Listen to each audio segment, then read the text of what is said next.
양도세 하면은 이제 따라오는 주제 중에 하나가 이월과세인데 이월과세에 대해서 사실 일반인들이 쉽게 좀 접근하기 힘든 것 같아. 보통 이월과세에 대해 설명할 때 어떻게 설명을 해? 어렵지.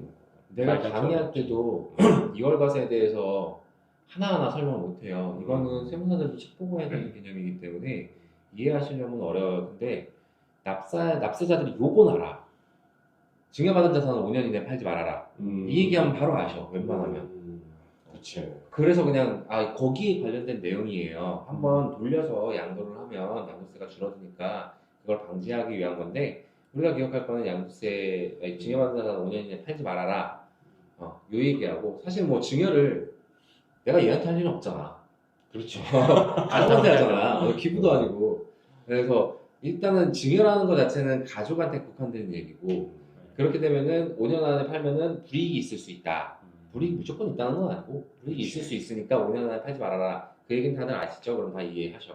그게 이번에 23년에 10년으로 개정이 됐다. 그래서 이제부터는 5년 이내 팔지 말아라는 말이 10년 이내 팔지 말아라로 변경이 됐다. 이 정도만 딱 얘기하고 넘어가 그냥. 네. 왜냐하면 자세하게 설명해도 사실 이해 잘 못하죠.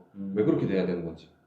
근데 한번 다시 정리를 하자면은 이월과세라는 거는 이제 양도 차익을 구할 때 양도가액에서 취득가액을 빼갖고 양도 차익을 구하는 건데 보통 증여를 한번 하면은 그 증여가액이 취득가액으로 인정이 되니까 취득가액을 높여서 양도 차익을 낮추겠다는 의존 거잖아. 근데 이거를 니네 그런 방법은 조세 부담을 부당하게 경감시키기 위한 행위니까 안 돼. 결국에는 누적된 이제 이런 양도 차익을 온전히 과세하겠다는 이제 국세청의 의지인 거잖아. 그죠. 이게 뭐 이제 더 단순하게 얘기를 해보자면 뭐 90년대에 취득한 자산 같으면은 90년대 내 기억으로 여기 이 동네 우리 집 이 동네 살았으니까 우리 집이 90년대 초에 엄마 아버지가 처음으로 집을 산 걸로 가는데 그때 8,800만 원 줬거든요. 아파트 하나인데 아파트 5층짜리 아파트인데 8,800만 원 주고 샀는데 이게 나올 때는 기억이 안 난다 매덕 됐어요. 그게 2000년대 중반 2006년 뭐 이때쯤일 건데 자산 가격이 계속 상승을 하잖아. 그럼 8,800만 원짜리 취득해갖고 나중에 팔면은 당연히 1세대 주택 비과세라는 제도가 있지만 그걸 빼고 생각하면 차익이 어마어마해지잖아. 그렇죠. 차익이 많으면 세금이 많아지잖아. 네. 그래서 이 세금을 좀 줄여보고자 배우자를 이용을 해서 배우자한테 6억까지 비과세였던 거는 옛날에도 마찬가지니까 8,800에 내가 취득한 거를 배우자한테 그 당시에 평가를 해갖고 예를 들어 뭐 한 3억이 나왔어. 평가액이. 그러면은 3억에 얘는 취득한 거잖아. 명의가 바뀌었으니까. 그래서 이 3억짜리를 5억에 팔면 차익이 8,800에서 5억이면 4억에서 2억으로 줄어들잖아. 그럼 세금이 2억만큼의 세금이 줄어드는 거잖아. 그거를 방지하고자 옛날에는 그렇게 이게 언제 생겼는지 모르겠어요. 이월과세라는 제도가 나도 이게 언제 생겼는지 찾아본 적은 없는데 오래됐어. 근데 그 전에는 이런 식으로 양도를 많이 했대. 그래서 양도세를 많이 줄였대. 증여세 아예 안 내는 거지. 6억까지니까. 그렇죠. 그래서 원래는 배우자 이월과세였는데 배우자 등 이월과세로 바뀌었어. 그거는 내가 기억해. 직계등비속에 들어가 있어. 그지. 5천만 원밖에 안 되긴 하지만 어쨌든 직계등비속까지 집어넣어가지고 배우자 등 이월과세로 바뀌었는데 배우자를 이용해갖고 이렇게 양도세를 줄이는 줄이는 사람들이 너무 많아지다 보니까 세법에서 때린 거지. 이제부터 이거 하지 마. 니네 이런 식으로 그 양도세 줄이는 거 우리 용납할 수 없어. 해가지고 이월과세라는 제도를 만들었던 걸로 기억돼요. 정확한 비율은 아니겠지만 당구로 치면은 쿠션을 치지 말라는 얘기인 거네. 그치. 3쿠션 치지 말아라. 우리 당구에서 3쿠션은 1점이고 가락은 2점이잖아. 가락 치지 마라. 이 얘기가 되는 거지. 그렇지. 그러니까 이제 아까 얘기한 거를 이제 5억짜리 아파트 예를 들었는데 이게 10억짜리 아파트 양도할 때 보면 되게 효과가 커지는 거지. 만약에 이 5억짜리가 10억짜리였어. 그리고 내가 1억에 취득을 했어. 그럼 와이프한테 증여했는데 그럼 6억까지 빼는 거잖아. 그러면 양도 차익이 6억이 확 빠지는 거야. 4억만 9억에서 4억으로 빠지는 거야. 세금이 어마어마하게 줄어들지. 또 이제 한 푼도 안 낼 수 있는 거잖아. 증여세도 안 되고. 그쵸. 12억 배우자를 이용하면 12억 이하짜리 아파트니까 양도세도 안 내는 거고. 취득세는. 취득세 정말 지방세는 안 내는 거지. 근데 그게 또 1주택이었다고 생각해봐. 그러면 또 1.1%? 물론 1주택이면은 비과세 제도가 있기 때문에 그렇긴 한데, 뭐 어쨌든 취득세는 줄일 수 있는 방법이라고 한다면, 세금 많이 줄지. 증여에 대한 취득세도 또 알죠. 맞다, 증여. 증여는 뭐 2.8%가 세율이 조금 더 높았을 거야. 4.1%가 있던 것 같은데. 근데 어쨌든 이 법령이 생기기 전에 네. 사시던 분들은 좀 빠져나갈 구멍이 있었던 거지. 그때 음. 당시에는. 우리는 그게 이제 빠져나갈 구멍이 없는 시대에 살고 있는 거고. 그렇지. 계엄 세대잖아. 계엄도 겪었어 우리. 근데 진짜 세법에 보면은 국세청이 호락호락하지가 않아. 어려운 집단이야 정말. 아니 진짜 약간 어떤 식으로 좀 많이 빠져나가는 사례가 있으면은 세법은 항상 그거를 그 다음에나 다다음에 막아버려. 세금 더 걷어낸다. 뭐 욕하자는 건 아닌데 우리도 먹고 살아야지. 결론은 무슨 이제는 10년이 돼버렸지. 아파트 같은 거를 이제 증여를 하면은 그죠? 5년 내에 이제 10년 후 전에 팔면 불이익을 볼 수 있으니까 네. 잘 검토를 해야 된다. 네, 그 강의하면서 5년이 10년으로 바뀌었어요. 이제부터 증여받은 자산은 10년 이내에 파시면 안 돼요라고 얘기를 하면은 사람들이 수강생들이 막 이래. 근데 다행스러운 거는 23년도에 개정됐기 때문에 23년 이후로 증여한 분이 10년이고 23년 이전에 이미 증여하신 분이 있다면은 그건 5년이에요라고 하면은 이제 또 한번 가슴을 쓸어내리시지. 그 전에 증여하신 분들이 꽤 될 거야. 그 전에 그러니까 지금은 사실 10년이라는 그 규정이 적용될 만한 그 사람들은 별로 없어요. 10년 지나서 이제 그때부터 이어가서 10년이구나 하지.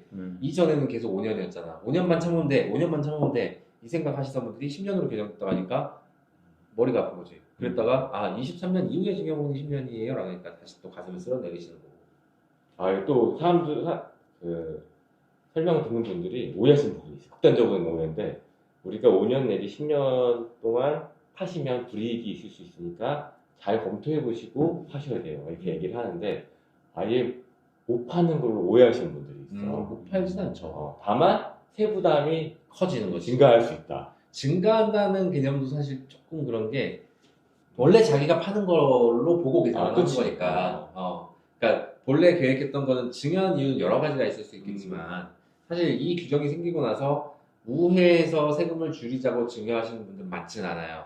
네, 아예 그건 이제 안 되는 거구나라고 머릿속에 박혀 계시는데 대신에 이제 줄어들 수 있는 세금, 내가 의도치는 않았지만 이걸로 이렇게 돌아와서 의도치는 않았지만 줄어들 수 있는 세금이 원래 내가 파는 걸로 계산이 된다. 그러니까 원래 내가 팔았을 때 세부담으로 다시 복귀가 회귀가 된다. 요런 정도죠. 세부담이 뭐 쓸데없이 증가하는 건 아니니까. 정확하게 얘기를 하면은 줄일 수 있던 세금을 포기해야 된다. 그 정도의 개념인 거네. 그러면은. 근데 어쩔 수 없이 양도하시는 분들도 가끔 있으세요. 그런 건 어쩔 수 없죠. 사실 이게 부동산은 10년이고 주식 같은 경우에는 작년에까지만 해도 지금 25년 1월인데 23년 4년까지만 해도 아예 비상장 주식 같은 경우에는 일단 해당이 안 됐던 건데 올해는 이제 1년으로 생긴 거잖아. 사실 그치. 주식은 어떻게 보면은 1년이면 굉장한 혜택이고 볼 수 있는 건가? 주식을 혜택으로 볼 수 있다. 주식은 뭐 가액이 워낙 비상장 주식 같은 경우도 가액이 워낙 변동폭이 크니까. 그리고 비상장 주식 1년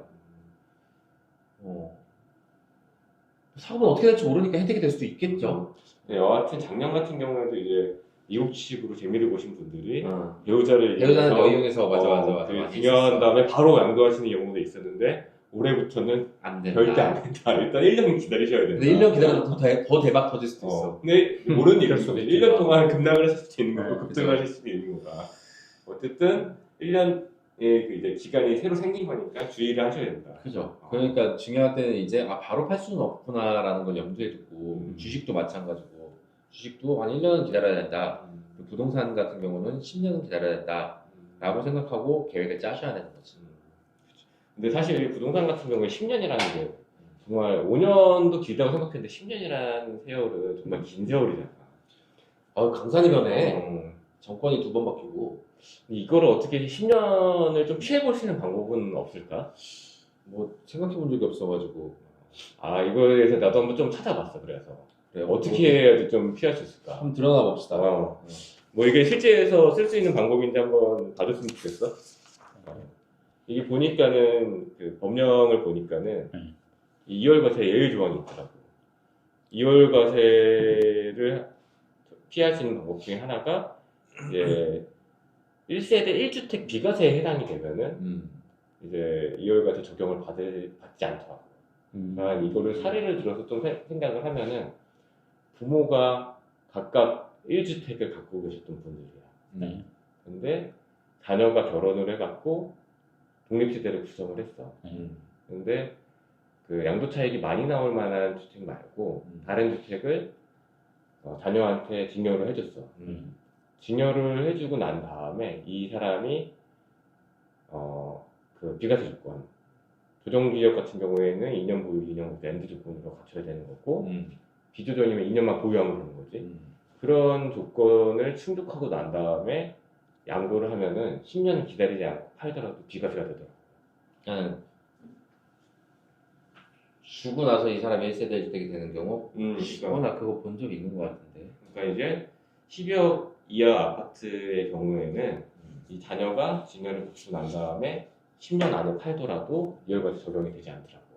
이런 경우에 이제 뭐 증여나 양도에 관련된 이제 상담에 대해서 이런 전력으로 좀 제시를 할 수 있지 않을까. 뭐 그거 한번 검증해 봅시다.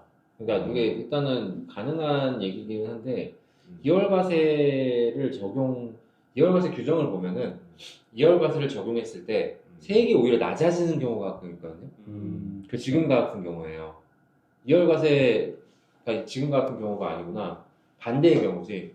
이월과세를 적용하면 오히려 1세대 주택이 돼갖고 낮아지는 경우. 그런 경우에는 오히려 그 이월과세 적용을 배제한다라는 적용 배제 규정이 한 3개가 있어.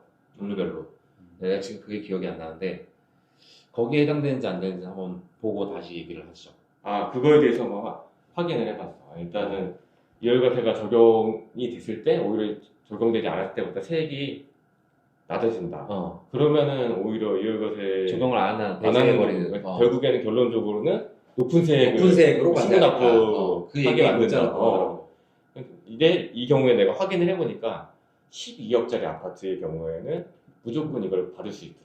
이걸 조건을 따지지 않고. 만약에 그렇게 되면은 땡큐지. 이 방법은 좀 활용을 잘 해야 될 것 같아. 근데 아까 얘기한 대로 12억 초과되는 고가주택 아파트다. 그러면은 이월과세 적용됐을 때랑 비적용됐을 때랑 요건을 따지더라고. 근데 12억 초과되는 비과세가 될 수 있는 고가주택 아파트를 증여해서 1세대 주택으로 빠져나간다. 근데 이러면은 기본적으로 증여세가 많이 나올 것 같은데? 그렇지. 5천만 원이 지금 가능한 방법인 게 아닌 게 가능은 하지. 근데 기본적으로 증여세를 어마어마하게 낼 텐데. 증여세 많이 내야지. 그 자식한테 증여하는 건 좀 쓸모가 없고 배우자한테 증여할 때 배우자한테 쓰는 게 쓸모가 근데 배우자는 같은 세대이기 때문에 그거 솔직히 불가능하고. 그러니까 잘 막은 거네. 우리가 생각할 수 있는 방법을 잘 막아버린 거고. 배우자 6억 정도 비과세 돼가지고 취득가액을 확 올려놓는 경우가 아니라면 네. 근데 비과세 되니까 증여부담도 줄고 양도부담도 주니까 요거를 막아버린 거잖아. 근데 그 경우가 아니라 자녀한테 증여를 해가지고 비과세로 빠져나간다. 자녀한테 증여하면 5천만 원까지밖에 비과세가 안 돼서 증여세가 부담이 확 늘고 양도세는 줄어들겠지. 그러니까 이제 조상모사야 네. 거의. 12억짜리 이하 아파트인 경우에 유효한 방법인데 12억이 초과되면은 이월과세 적용 배제가 깨지더라고. 12억 이하라고 해도 요새 아파트 지방도 매덕하는데 매덕이면 증여세 솔직하게 나와요. 그치. 어. 꽤 나오겠지. 이거 이 방법으로 과연 하시는 분이 있을까 싶다. 근데 뭐 이제 근데 그거 말고는 또 뭐 할 만한 게 있나? 증여한 다음에 이제 그 자녀가 아파트 양도해서 양도 대금을 자기가 가져야 되는 거잖아. 그 부모한테. 그거는 우회 양도. 그렇게 하지 않을 경우 정말 어떻게 보면은 주 목적이 자녀에게 재산을 정말 물려주고 싶은 사람들한테는 유효한 방법인 것 같아. 근데 세부담은 정확하게 한번 따져봐야겠네. 그건 한 가지 정정할게요. 배우자 등 이월과세가 있고 항상 두 개를 같이 봐야 되는데 우회 양도가 있어요. 특수관계자 간의 우회 양도. 이건 부당이익 계산 부인이야. 부당이익 계산 부인이라고 하면 뭐 어차피 보시는 납세인이나 납세 대상자분들은 잘 이해가 안 되시겠지만 어쨌든 이 같은 개념의 규정이 두 개가 있는데 배우자 등 이월과세는 무조건 그걸로 보는 거야. 조세 피해 목적이 상관없어 이제는. 근데 우회 양도 같으면은 배우자나 직계존 비속 이외에 다른 얘가 사촌이야. 얘한테 이렇게 양도한 다음에 양도를 한번 다시 하게 해. 그거는 얘가 실제로 형이 아까 얘기한 것처럼 얘가 실제로 돈을 가진 거고 내가 진짜 아예 완전히 준 거라서 모든 경제적 이익이 얘한테 귀속되는 거면 인정돼. 조세의 피 목적을 따지지 않고 이건 얘한테 실제로 준 거고 내가 일부러 양도해가지고 우회 양도해가지고 세금을 줄이려고 하는 게 아니에요. 그냥 준 거야. 라고 하면은 인정돼. 그 두 가지는 좀 구분을 해야 돼. 10년 이내에 뭐 어. 그거 적용 안 받는다는 얘기죠. 네가 사촌인 경우에 직계 좀비 속은 그래서 무조건 안 돼. 무조건 2월 과세 적용이야. 이게 사촌까지 되는 거야? 직계 아니야. 직계 좀비 속을 제외한 나머지 사람들이 우회 양도가 적용이 되는 거지. 부당이익 계산 부인으로. 이해가 됐습니다. 그 두 가지 규정을 항상 같이 봐야 돼요. 따로 보면은 이게 얘랑 비슷한 것 같은데 얘였나? 그리고 좀 헷갈리는 경우가 있어. 물론 이거는 이제 납세인 분들은 이해하기 애초에 어려운 규정이기 때문에 네. 상담 과정에서 우리가 설명을 잘해야겠지만 어쨌든 지금은 영상 촬영 중이잖아요. 그거는 좀 구분을 해주는 게 좋을 것 같아. 안 그러면은 다른 세무사님들이 우리 욕해. 쟤네 뭐야? 막 이러면서. 어쨌든 이 2월 과세 규정이 이렇게 쉬운 규정은 아닌데 진짜 가끔씩 이렇게 정리를 할 필요가 있는 것 같아요.